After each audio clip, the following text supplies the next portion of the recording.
और वहीं ग्वालियर में लुटेरी दुल्हन का मामला सामने आया है। यहां पर गोल पहाड़िया निवासी संतोष प्रजापति की फरवरी में अंजलि कुशवाहा नाम की युवती से शादी हुई थी और 10 अप्रैल को अंजलि घर के जेवरात और नकदी लेकर फरार हो गई और दूसरी जगह शादी कर ली।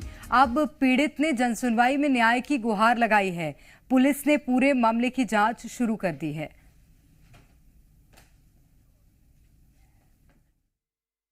मेरी सगाई पूरन कुशवाहा अंजलि कुशवाहा 2022 में इन लोगों ने करवाई थी। तो सगाई को 1-1.5 साल हो गया था। उसके बाद में 2023 में पूरन कुशवाहा अंजलि कुशवाहा इन लोगों ने उसकी शादी किसी अभिषेक बंकर नाम के लड़के से करवा दिया और मुझे खबर तक नहीं की। तो 14 फरवरी 2024 में मेरी भी करवा दी।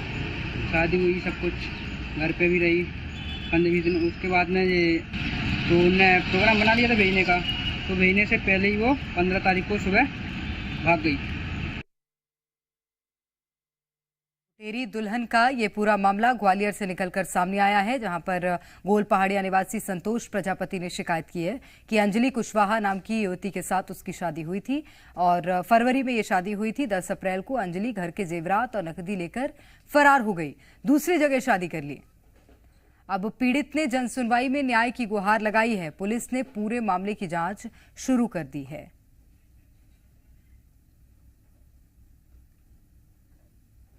तो गोल पहाड़िया क्षेत्र का ग्वालियर से पूरा मामला है।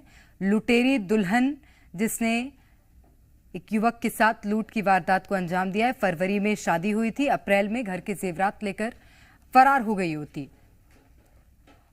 और ज्यादा जानकारी लेंगे ग्वालियर से करतार सिंह, हमारे संवाददाता इस वक्त सीधे हमारे साथ जुड़ गए हैं। करतार, ये लुटेरी दुल्हन का क्या है ये पूरा मामला, बताइएगा। देखिए किस तरीके से एक दुल्हन की शादी होती है। एक शादी के बाद में 15 दिन वो घर रहती है और घर से वो गायब हो जाती है।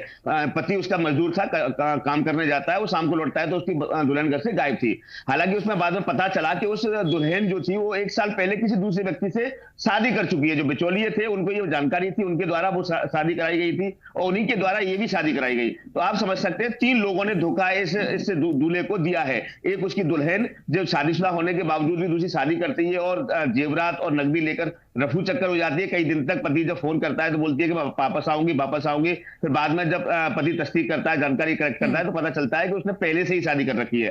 तो यहाँ पर पुलिस के से पिछले 14 फरवरी को उसकी शादी हुई थी, तब से लगातार पुलिस के साथ चक्कर काट रहा है कि मेरे साथ जो लूट हुई है, मेरे साथ जो धोखा हुआ है, उसके खिलाफ FIR दर्ज की जाए। लेकिन पुलिस ने अभी तक कोई भी FIR दर्ज नहीं की है। वो पीड़ित व्यक्ति दर की ठोकरें खाते हुए गूंगा है, लेकिन जो दुल्हन है वो जेवर लूटकर दूसरे व्यक्ति के साथ रह रही है आराम से, उसके साथ धोखा करने के बाद में। और जो बिचौलिए है उनको सब जानकारी थी, उनके जो पेरेंट्स थे दूल्हे के, जो ससुराल वाले, उनको सब जानकारी थी, किसी ने उसको जानकारी नहीं दी और उसके साथ धोखा करके उसके साथ छल किया है। तो अब इसको पुलिस से गुहार लगाई है कि पुलिस से उम्मीद है कि पुलिस FIR दर्ज करे और उसका दुल्हन के साथ FIR के बाद में उनसे जेवरात लूट कर ले गई है वो वापस दिलाए और उनको पुलिस इस पर एक्शन क्या लेती है आगे देखना होगा। बहुत शुक्रिया आपका करतार तमाम जानकारी के लिए।